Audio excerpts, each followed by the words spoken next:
This episode is brought to you by Accenture. When your advertising operations fall out of sync, everything else follows. Spotify and Accenture are working together to reinvent the rhythm of ad sales, using automation, analytics, and smarter workflows to simplify campaign delivery and access better data across the business. The result?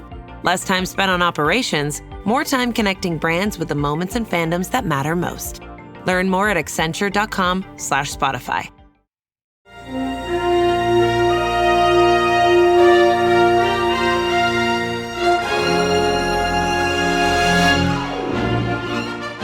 Welcome to The Best Worst, a celebration of the best and the worst of the television we love. Hi, we're Meg Bashmaner and Joseph Fink, and we love TV. So we created the show to explore what we all love about popular TV shows by watching both the IMDb viewer best-rated and worst-rated episodes of a quintessential series. Because sometimes you just want to see how good or how bad did it get. Each of the shows on this podcast must adhere to a set of rules that we are changing at the end of this episode. So the rules, of course, are to explore strange new worlds, to seek out new life and new civilizations, and of course, to boldly go where no TV criticism and recap podcast has ever gone before. Yeah, and also it has to have 100 episodes. Although we are making some changes to our rules at the end of this episode. We'll just leave that as like a thrilling cliffhanger. And listen all the way to the end to hear us change the premise of our show. A little bit. A little bit for good reasons. Just a little bit, because I woke up this morning and I got myself an idea. Teaser. Anyway, okay, moving on. Let's get to today's show. Meg, as you hinted with your joke, what is today's show? Today's show is Star Trek: The Next Generation, which ran for 7 seasons from 1987 to 1994 with 176 episodes. Yeah, Star Trek: The Next Generation. We're finally doing it. I think generally the favorite Star Trek. I know that Deep Space Nine has like a deep well of fans, but I feel like in general, when people have a lot of affection, it's for Star Trek: The Next Generation. Yeah, agreed. It's my only interaction with Star Trek is Next Generation. So yeah. Well, let's get into that. What's our background with this show? Did you watch it at the time? Do you have any? This was my uncle was a big Trekkie. So sometimes we would be at his house and we would watch an episode or two. I would occasionally watch an episode or two at home, but I did not watch a ton of Next Generation. I was very familiar with the characters and with the general concept, but I have not watched every episode of the show. As I mentioned before on various episodes, my mom is a huge Star Trek person, and specifically Next Generation. Also Voyager, which gets a lot of flack, but my mom really liked it, so we also watched every episode of Voyager. So this is, Star Trek Next Generation. I have probably seen every single episode or every single episode that was shown on various reruns over the years. My mom was a math professor, and so when she was like grading math tests, she would sit down in front of Star Trek Next Generation, probably because she had seen the episodes so many times that she like didn't need to fully pay attention. So yeah, I think I have so much nostalgia for this, and I think part of the reason it's such a fan favorite, and the reason I have such nostalgia for it, is it just has a great cast. You got Patrick Stewart, great. Jonathan Frakes, I think is how you say his name, great. Michael Dorn as Worf. Michael Dorn is great. Brent Spinner as Data. Is it Spinner or Spiner? Don't know. He's great. LeVar Burton's in it. It's just like an all-time great cast. Yeah. Marina Sirtis as Troy, and then of course Gates McFadden, a name you can have, a name you're allowed to have, and then Will Wheaton as Wesley Crusher. Can't forget Will. Yeah, Will Wheaton. So yeah, I'm going into this with not maybe an expectation that it's going to be great, because I'm realistic. I understand that Star Trek: The Next Generation is a show with high highs, but also very low lows. There's some very bad episodes.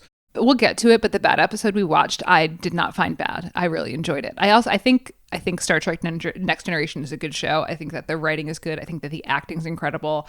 A lot of craft as far as makeup and costuming go, and set design. Nothing's really on location here. So they're building incredible sets for whenever they go into these like weird worlds and towns and stuff. So there's a lot of craft involved in these episodes.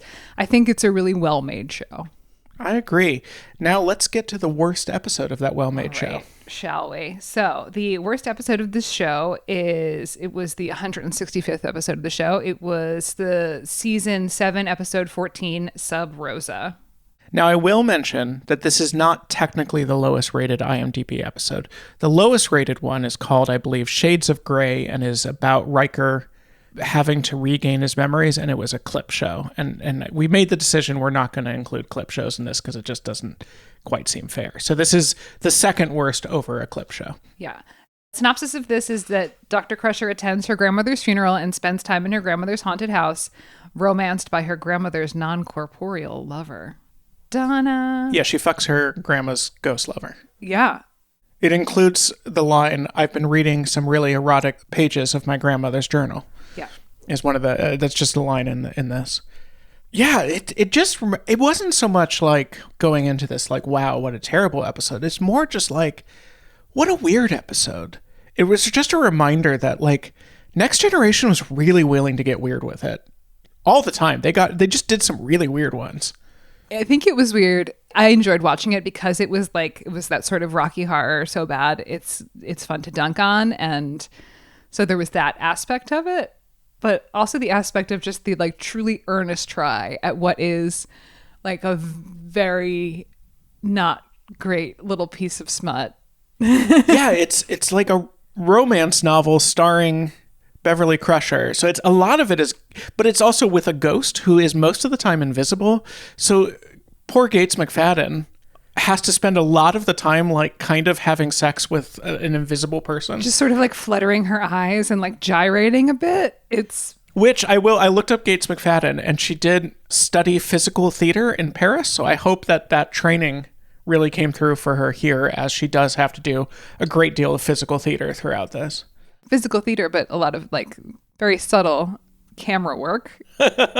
So yeah, eventually she figures it is figured out that he's not actually a ghost, that he's some other type of space baddie. He's like an energy alien that pretends to be a ghost because he needs other creatures to live in. Yeah, and like at one point he was puppeting they exhume the grandmother's body, and then he's puppeting her body, and that's just... There's a point where just a dead 100-year-old woman shoots lightning at Data is another thing that happens in this episode. Yeah, there's like a candle, because of course there's like a candle. There's always like some sort of candle situation. There's like a haunted candle. That eventually Dr. Crusher is able to extinguish with a phaser. And we haven't even gotten into the fact that this all takes place in what appears at first to be Scotland, but we learn quickly is Space Scotland. Space Scotland. An entire planet that has been like terraformed to be Scotland. And this was all done not by a Scottish person, but by an alien who just really likes Scotland and now runs the planet. Yeah. Space Scotland. What is it with the worst episode in Scotland? Because we also had I Love Lucy was a Scottish episode. And Scotland is really nice. Like, I like Scotland a lot. When it comes to the UK, personally, my favorite part. I really like Edinburgh. Yeah. So Scotland gets a bad rap in this episode, but it is Space Scotland. So yeah, I'm trying to think if there's the sort of B plot is that Space Scotland is having climate issues.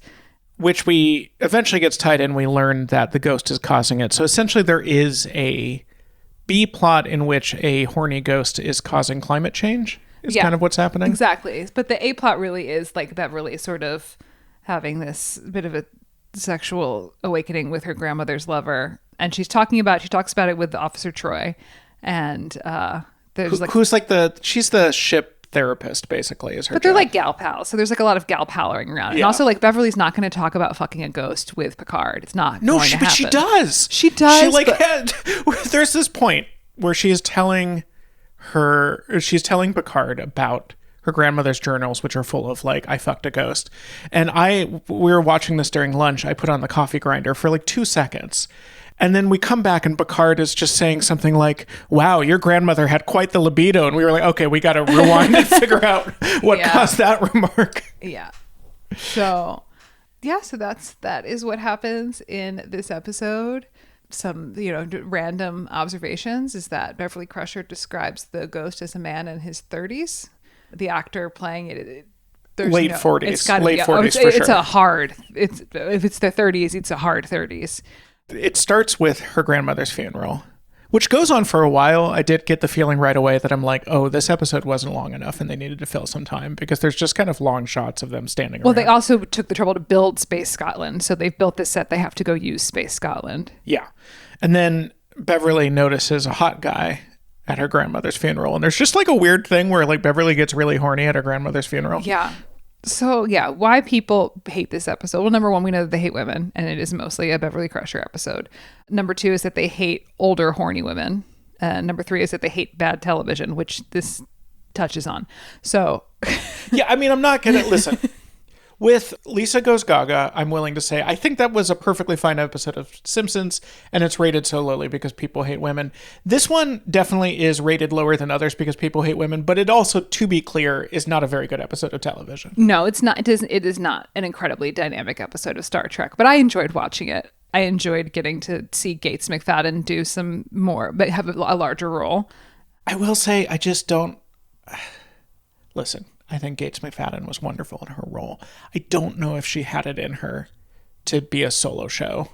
I don't know if she could carry an episode the way that they tried to make her do here. It is a lot of her to do on her own, which it's not to say that she couldn't carry it. I don't think that the writing really was there for her. I think it's a bridge too far in terms of wackiness. It's true. Maybe I'm putting it wrong. They didn't give her the material she needed to carry it. Like if they were giving her like, I don't know, dialogue or plot rather than just like pretend to have sex with air for a while. Or if it also wasn't like kind of like weirdly incestuous, Yeah. Oh, so there's also the thing where the ghost has had sex with all of the women in her family going back generations. Yeah. This is where I think we usually get into this later, but I do think it is germane.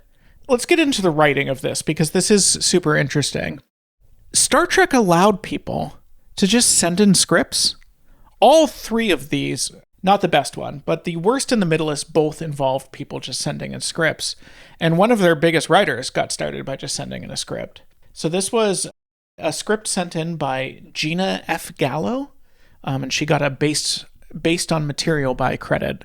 Gina F. Gallo did not get a single other TV credit in her life. Her one credit is the spec script she sent in. And it is worth noting that multiple people have noticed that the ghost haunting Beverly's family and the love affair there is a direct ripoff of the Anne Rice novel The Witching Hour. Is basically the same plot. And so I don't want to cast aspersions on Gina F. Gallo. I don't know her. But it does seem possible that she just copied the plot of The Witching Gallo and sent it into Star Trek. Then the Jerry Taylor, longtime Star Trek writer and the showrunner of Star Trek at the time, she was in charge. She fought for that script because her argument is, listen, women watch this show and women will like this episode. Because women like smut. Because women do like smut. Women do be horny. Women do be horny. She would go on to develop and showrun Voyager, another one where Star Trek fans hate Voyager. And I think it is another one of these people hate women things because Voyager is the only one with a woman as captain. It was created and showrun by Jerry Taylor, who's a woman. And I think there's a lot of very good stuff, especially later in Voyager's run. So Jerry Taylor, I think, should get more credit than she is getting here. As long as we're talking about her, I'm going to mention that her first writing credit is in the 1979 miniseries California Fever about cool California teens who like disco and surfing. Yeah, I mean, Star Trek, I think, did a lot of things in sort of not an unconventional way, but like taking in spec scripts. It was kind of approaching the traditional process of television making a little bit differently. Yeah, which I think is really interesting for the time. It was never on a network. It was never sold to a network. So there was the original Star Trek show, which had 3 seasons and then was canceled. And then they made the films. And then Gene Roddenberry was like, let's bring it back. I think because of the films, there was the reruns of the original series were quite popular, which led them to be like, let's make more. So they were like, let's make a new show. And so they sort of toured it around to the big 3 networks, which were ABC, NBC, and CBS. And they were like, we'll take a look at a pilot. And Gene Roddenberry was like, no, you're going to buy a show. Like, this is Star Trek. Like, why would you not just buy a show? I think CBS was like, we'll make a mini series. And then he's like, no, I want to make a show. And then Fox, which was up and coming at the time, was like, we can buy 13 episodes from you. We want to get in the game.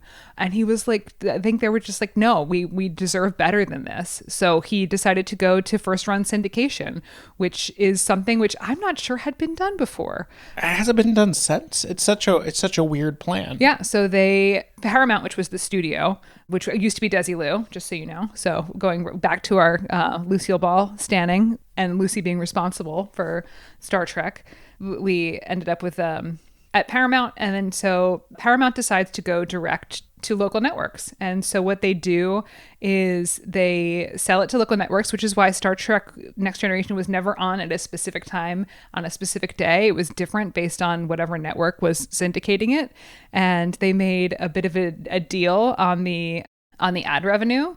So they were like, the network, the local network gets to get this cut of ads, and then Paramount will take this cut of ads, and then that's how it'll go. And the first year they were pulling in $1 million of advertising per episode, which is more than they would have made on the network, on one of the big, 3 networks at the time. And then at the end of it, like towards the heyday of it, it had $30 to $60 million in annual profit for the first run episodes, and then another $70 million for the stripping rights, which are the reruns. When you hear numbers like this, you really do think about the fact that like television had such a good business, like a business model that just worked, and then threw it all away for streaming, which nobody can figure out how to make money on.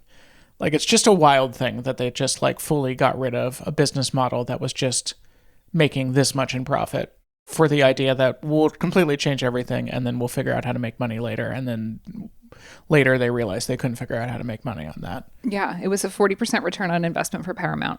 It's wild. With no network involved other than the local networks that they were selling to in syndication. Then for a while it was on UPN. It was on, I think when I growing up, it was on WPIX, which was channel 11. I have vague memories of it being on UPN, but I might be mixing that up. Yeah. Gene Roddenberry, by the way. So Gene Roddenberry started out as the showrunner. He was in charge at first. And Star Trek The Next Generation is well known for having a truly terrible first season, possibly a terrible first couple seasons. A lot of it was Gene Roddenberry, I think, using kind of abandoned stories from the original series or readapting stories from the original series, and it just was not good. And it wasn't until other writers were able to, he stepped down as showrunner and other writers were able to kind of take control, that it really found its own voice and started to do really interesting stuff. Gene Roddenberry overall, it does have the vibe from everything I've learned about him that Star Trek is a success kind of despite Gene Roddenberry, not because of. He was maybe not the best person in the world. Yeah, people really didn't enjoy, his team of writers really didn't enjoy working with him. There were a number of people who quit. There's one point where Roddenberry basically sort of, what did they say? He took they had written a bunch of episodes and then Roddenberry just dismantled them all completely. They had a gay couple that Roddenberry promised to be included, but then ended up pulling. So he was at odds with his writers quite a bit. He also will get into the theme song talk, but he just overall treated his employees pretty badly, which is all to say that Star Trek Next Generation, I think, is partly a favorite because it's the first time Star Trek started to step away from the guy who created it, who was maybe kind of a lousy guy, and allowed new writers to start to carry this world in a way that became increasingly interesting. To bring it back to this episode for a second, I have 2 more little notes. One is they need to dig up the coffin to check the body of the grandmother. And it never would have occurred to me to do this, but they dig up the coffin by just beaming it to the surface using the transporter.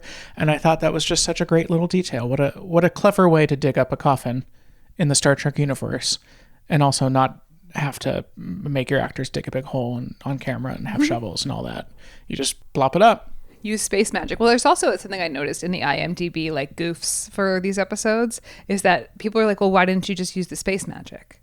There's a lot of there's a lot of stuff being like, well, why didn't she just do this? Why didn't she just do that? Because they get the space magic. They'll beam me up and the space magic. The space magic. Make it science. Sorry, the space science. Yeah, there's a lot of that in the notes because I think Star Trek fans are notorious, and once you get into the world of it, they want you to adhere by the rules that you have set forth. But as a person who has made things that have supposed rules, sometimes you forget. Yeah, I mean, it's tough. We'll get into this, I think, more in later episodes. But there's a lot of science talk in Star Trek: The Next Generation that is nonsense. That is within the universe science talk. It has nothing to do with real science.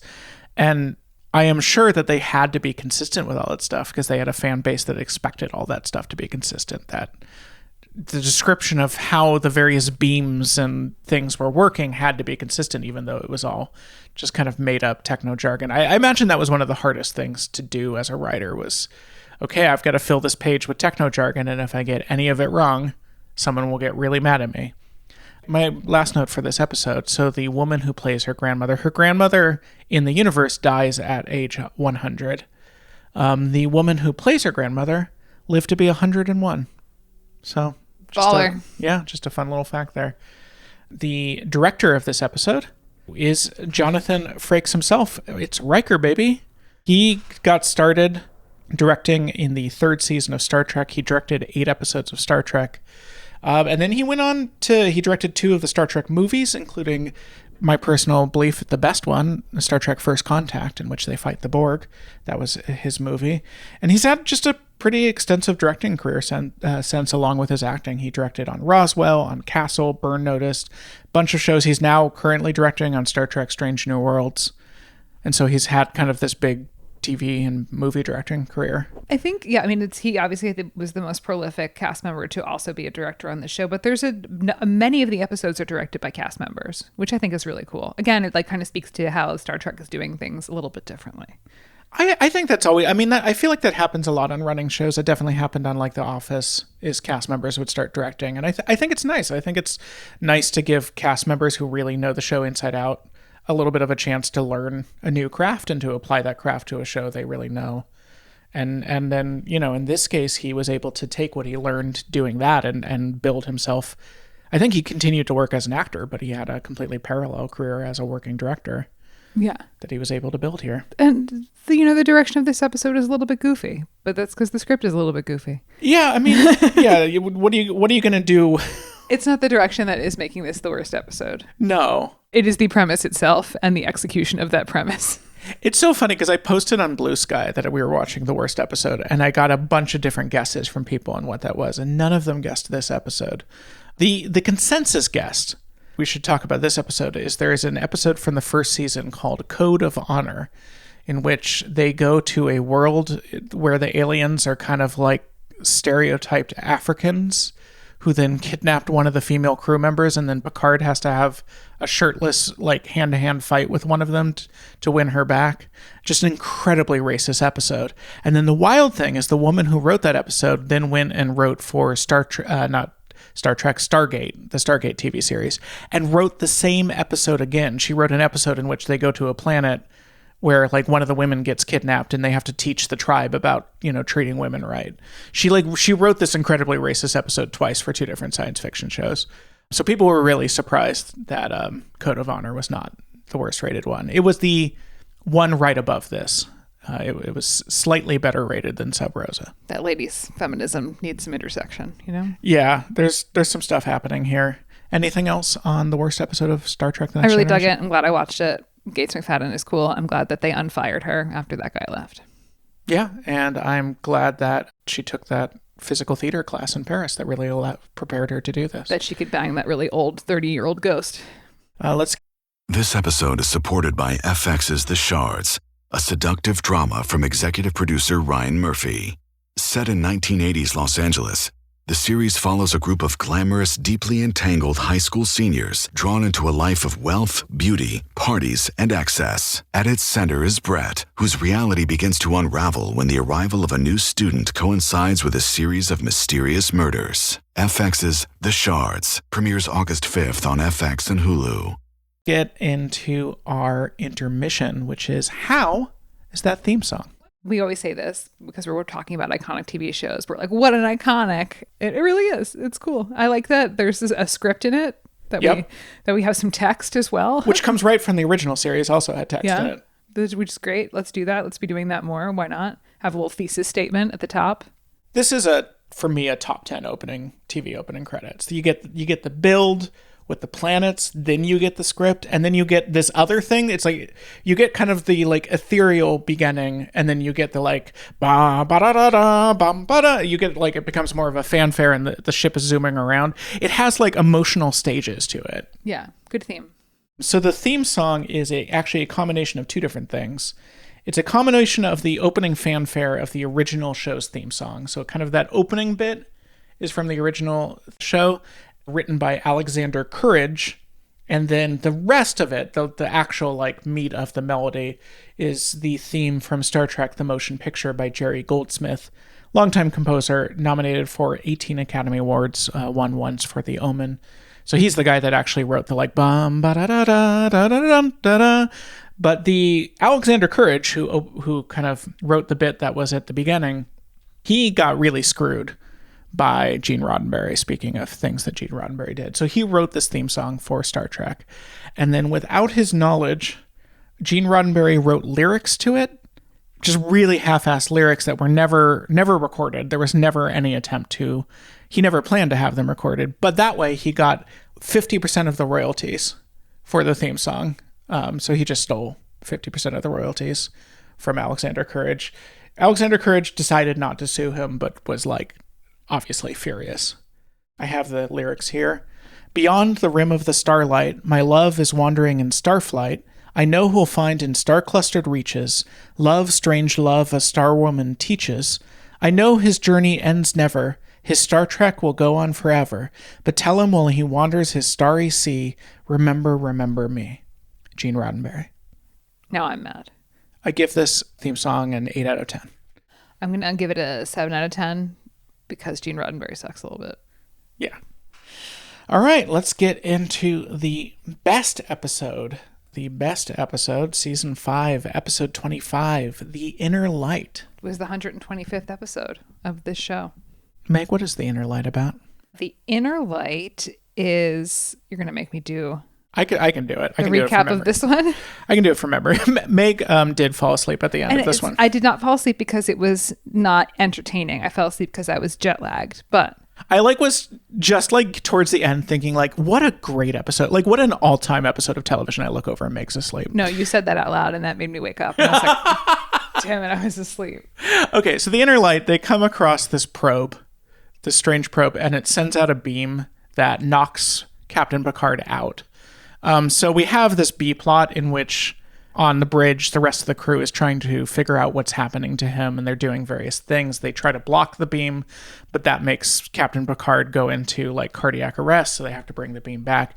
The meat of the episode is Captain Picard wakes up on a planet he doesn't recognize as a person. This woman is saying she's his wife, and she's calling him a name that is not his name, and everyone seems to know him. And at first he fights against it. He fights against this for a long time, trying to figure out where he is and what's going on.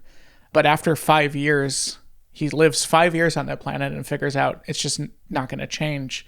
And so he starts living his life as the person. He has a child. He has 2 children with his wife. He has friends who eventually die. He learns how to play the flute. That's a big part of it. He learns how to, he starts out bad at the flute, and then he gradually teaches himself to be good at the flute. And the planet at the beginning is suffering a drought that he gradually realizes is because the sun is going supernova. And so the planet this is not a civilization that has starflight. And so they're all going to die. The civilization is dying, and he lives an entire life on this planet until he's quite old. He raises his daughter to be a scientist, and she also becomes a scientist, and she creates this probe, the probe from the beginning, and she launches it up. And as he watches it launching, they explain to him that because they couldn't save themselves, they wanted to at least save the memory of who they were. And so they sent this probe and gave him the entire experience of their civilization so that he could tell other people and that they wouldn't be completely forgotten. And then he wakes up and he's been out for 20 minutes, having lived 50 or so years, just a full life with like a wife and children. And he has to figure out what to do then. And it ends with him playing his flute in his room. It's just, I don't know. It's one of those, it's a very powerful episode, I think. I think the idea of living an entire life and then waking up and it was all essentially a dream is obviously a very powerful idea. And I think just Patrick Stewart just does a phenomenal acting job in this episode. Yeah, this episode is firing on all cylinders. It is featuring Sir Patrick Stewart, and when you are featuring someone as talented as him, you're bound for greatness. The script is great. The idea is really, really evocative and really interesting. It's executed really well.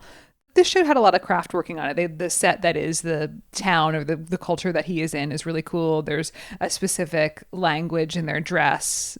It looks very different than any other place that we've seen on the show before. So I think that's really cool. And it's one of those ideas. I think Star Trek does that really well, where it presents an idea of a plot that is not something that you've necessarily heard before. It doesn't fall into a standard trope of a story. Yeah, we've talked about how often the worst rated one is the one that takes a character away from the other characters. It kind of loses that ensemble. And this does that, and it still works. It's almost entirely... It's Sir Patrick Stewart. Yeah, it's Patrick Stewart with a bunch of guest actors. And so that shouldn't be the best episode, and yet it is. Well, at this point, we're 125 episodes in, so we are very familiar with this character. Picard is a beloved character, and the supporting actors in this show are great. The woman who plays the wife is great. The guy who plays the friend is also lovely. And now I have a question because I did fall asleep. So everyone was in on it. Well, it's not that they were in on it. It's just that this was my understanding. They never quite explain this, but I think his daughter is the one that created that probe. And so I think she created it with her father's memories. And so I think he was living her father's life is why he was that person. Oh, okay. That's my understanding of they never really lay that out. Okay, good. I wanted to make sure I didn't sleep through that. No, you slept through the part where he was playing with his grandson and realizing his grandson would never get to grow up, which was a tough scene. Patrick Stewart mentioned this episode in his memoirs and called it his greatest acting challenge of his career. It was a very personal one for him. The child, the son, as a small boy, is played by Patrick Stewart's real son. And so it's this kind of episode about fatherhood in which he was actually a father of a young child. And you're a father of a young child. I'm a father of a young child. Do you relate to that in the sense that we decided to have a child in the year of our Lord 2020? Oh, absolutely. I mean, this is an episode about, like, what does it mean to have children on a doomed planet? Like, that's definitely something that's you think about a lot when you're considering whether to have kids, is like, what does it mean to have a child now? And is that something you should do? And it's a tough choice. You know, the idea that not just that he had kids, but his daughter decided to have a kid despite the fact the planet was going to die quite soon is a really interesting choice. It's a choice she made, and you kind of have to think about, what does that choice mean? I don't know. I think there's just a lot going on in this episode in terms of what it's asking you to think about. Mm-hmm. There's a lot of really good environmental storytelling, because when we first get there, the planet is quite green. There's like plants growing on all the walls, and then as it keeps going, those plants dry out and die. At the beginning, they plant this symbolic tree that represents their desire to keep living no matter what, and they all donate their water rations to this tree so that it'll keep living no matter what. And then in the final scene, they never draw attention to it, but you can see the tree in the background is dead, that even the symbolic tree was allowed to die eventually. And the fact that that's just in the background and they never call your attention to it, it's just there. There's a lot of thought put into it. Yeah. Do you have anything? I can just keep going through my notes, but well, I think it's nice to hear you talk about it because it is such a meaningful episode to you. You were very excited when you found out that this was the best one. Yeah, I think because I not recently, I don't know, a couple years ago, rewatched some Next Generation, and I remembered this one as a highlight. Like, it made sense to me. The ones I liked I don't know if this made an impression on me as a kid. The ones I liked as a kid were more of the adventure ones. I like the ones with the Borg. I like the one where they go back in time to like old 19th century San Francisco and hang out with Mark Twain. Like, those were the ones I liked as a kid. I loved the Q episodes, which we'll get to soon. A little hint for the middle list. But like something like this, I don't think I would have necessarily appreciated as a kid, because it is an episode about time. It's an episode about aging. Like, what if you had the chance to age and then take it all back is basically what this episode is asking. It's always pretty scary to me when, like, this happens to me sometimes when I take a nap, is that I will have I'll feel like I've been in a place for years, and then I wake up and it's been 10 minutes. It happens to me. I've never had a dream like that. You've never had that? No. Yeah, I've had that a number. It usually happens to me when I nap, is that I have dreams where I can't wake myself up, where I realize that I'm dreaming, but I try to wake myself up, and then it's like Inception over and over again. I remember one time in college, I took a nap, and it was like, I probably was pretty stoned and took a nap, and it was like, part of me is still there. Like, well, that's the stone thing. Once you're stoned, time just breaks. Like, I've had that where There's that story we tell about getting high in Amsterdam. And the moment I knew we were in trouble is I went to pee and I realized I'd been peeing for 1,000 years. And I was like, oh no. So I've definitely had time break then. I've just not had time break in a dream. Yeah, it happens to me when I nap. I just want to try not to nap. On a lighter note, I really love how props are done in this. In the same way that like everything is built on a soundstage. There is zero location shooting in Star Trek. It's just, no matter what, they build it on a soundstage. They also just like, I don't know, there's this very practical level to making props. And in this case, in the first scene, she serves some soup from kind of a weird alien soup container that is just so clearly an ice bucket. They've just filled an ice bucket with soup and turned it into like an alien soup container. They put a horn on it. Yeah, it's great. I love that. I love like that kind of, when it's like, it's supposed to be like a genetic testing machine and it's clearly just a Xerox machine. Great. I love that. Yeah. I really liked the costuming as well. They're in sort of like yoga teacher outfits. Yeah, everything's flowing. There's a lot of like, he's like wearing like kind of flowy pants and like very comfortable looking slippers. His shoes are like, they look like Tom's. Yeah. And he kind of he dresses like that his whole time there. Yeah, it's like an entire planet of like the kind of stuff they sell at like middle-aged women shops in Rhinebeck, New York, where it's just like flowy, loose, stretchy stuff to be comfortable in. And it's like all like batik dyed and like... Yeah. My last note, in looking up the trivia of this, so he has that flute. The prop flute was put up for auction in the early 2000s. Now, this flute cannot play. It is purely a prop flute. They estimated that the sale price would be $300. It sold for $40,000. And then in 2019, it was put back for sale again it was like a package with a copy of the script. And that package sold for $190,000. Yeah. They also, they come back, they use the flute again. Like he'll occasionally pick it up and start playing it in future episodes. I think that's great. You mentioned, because when we were watching The Middleist, you were like, this is not a show that does like ongoing plot much. These all feel like one-offs. And I was like, yeah, they're definitely Star Trek Next Generation is 99% one-offs. They almost never do ongoing plot. However, they do stuff like that where just they'll remind you that something happened to a character and it stuck. And I think that's a very different and interesting way to do ongoing plot. Is like, if you haven't seen The Inner Light, the fact that he sometimes likes to play flute will mean nothing to you. But if you have, it's just this memory that he lived in an entire other life and that's still in his head. And this was written by Morgan Gendel, long-running TV writer. His first credit was Top of the Hill, a show about an idealistic congressman's son who takes over his father's seat. That was in, I believe, the 70s, and he went all the way to his last credit was the show The 100 in 2017. He seems to be retired now. That's great. Good for him. I hope he has a grandchild now. Also written by Peter Allen Fields. This guy was interesting. He was a lawyer in the 60s who kind of wanted to be a writer, like would submit stuff to magazines on his spare time. And one of his clients told him that there was this TV show, The Man from U.N.C.L.E., who was looking for writers, and he got hired. He ended up writing for that show this was like mid-60s, and he had a long career, and his very last credits were Next Generation and Deep Space Nine. So this was him at kind of the end of his career. What a beautiful legacy. Yeah. It was directed by Peter Lauritsen. His first credit was the TV series Bigfoot and Wild Boy in 1977. He was involved in Wrath of Khan, according to Wikipedia. That doesn't show up in his IMDb. Wrath of Khan being what most people, but not me, consider the best Star Trek movie. I, as I mentioned, am a First Contact person. And then that brought him into kind of Star Trek world. Weirdly, so he is almost entirely a producer. That is almost all he does. He only has 3 directing credits in total. This episode, one other Next Generation episode, and 1 episode of Star Trek Voyager. The only things he ever directed. Everything else he is credited as a producer. So it is interesting. This possibly was his first directing credit, was the best episode of Star Trek. This episode won the 1993 Hugo Award for Best Dramatic Presentation.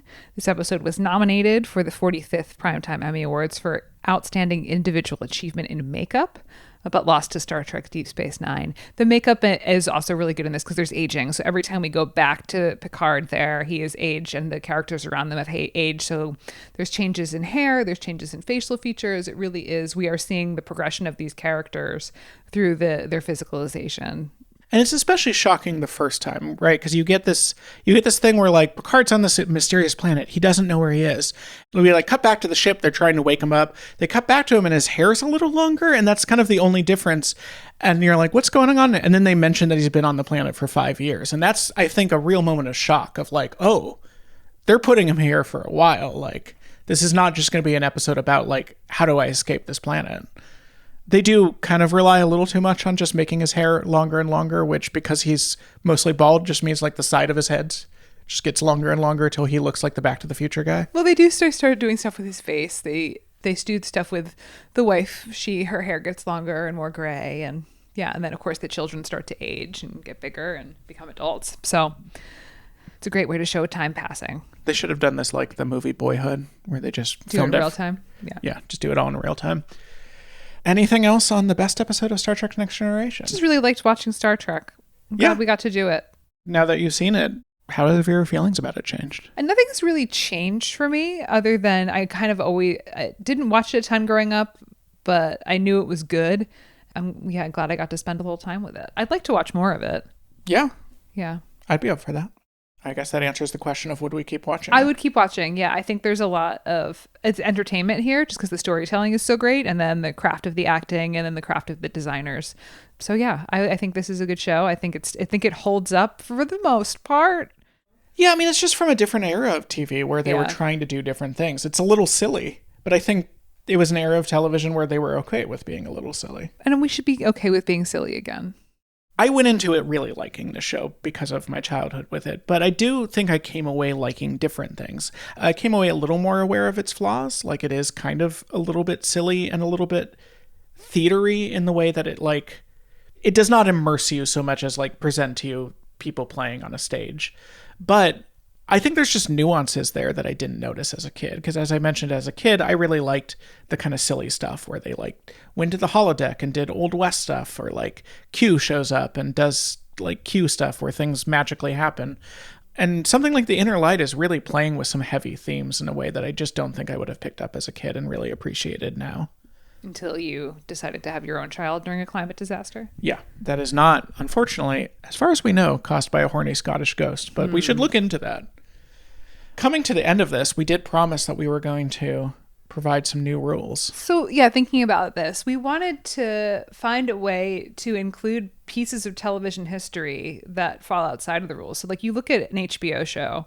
This all comes down to it didn't make sense to exclude The Sopranos. It didn't make sense to exclude The Sopranos. It didn't make sense to exclude a lot of HBO because HBO doesn't, because of the way that their network is situated, the way they budget, the way that they build their shows, they don't do super, super long runs.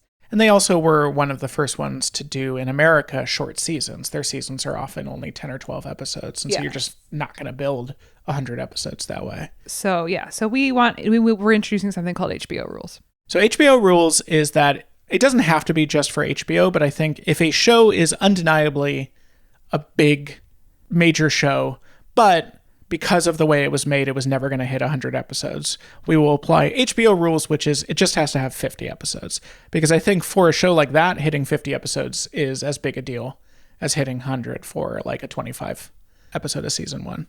Yeah. I also watched the first 2 episodes of The Sopranos on an airplane recently, and I was like, gosh, we got to do this on Best Worst. I've watched all of The Sopranos. Obviously, I'm a person, but I'm just watching the first 2 again. I was like, I really want us to be able to tackle this show. So we created HBO rules. So to celebrate HBO rules, we're going to do them for the next 2 episodes. Next episode, we're going to do Sex and the City. Perhaps she thinks it's Sex and the City. It's Sex and the City, right? I'm getting that right? Yes. Yes. So perhaps she thinks it's Sex in the City. Is a joke from Peep Show. Another show we might be able to do under HBO rules. And then after that, we will do The Sopranos. So we will celebrate with a twofer of big, kind of, I would say, the 2 big HBO shows in terms of the comedy and the drama. Mm-hmm. Thanks, and check out our Patreon-only show, The Middleist, where we will be discussing the exact Middleist-rated episode to see what the show looks like when everything is exactly average. And that episode, I was so excited that this was the case, is Season 6, Episode 6, True Q. Because hell yeah, it's a Q1, baby. Yeah, when you asked me if I knew about Q, I responded to you by saying, like, QAnon? And exactly correct. Yep, exactly like QAnon. Yep. All right, boldly go to other podcasts because this one is over. Bye. Bye.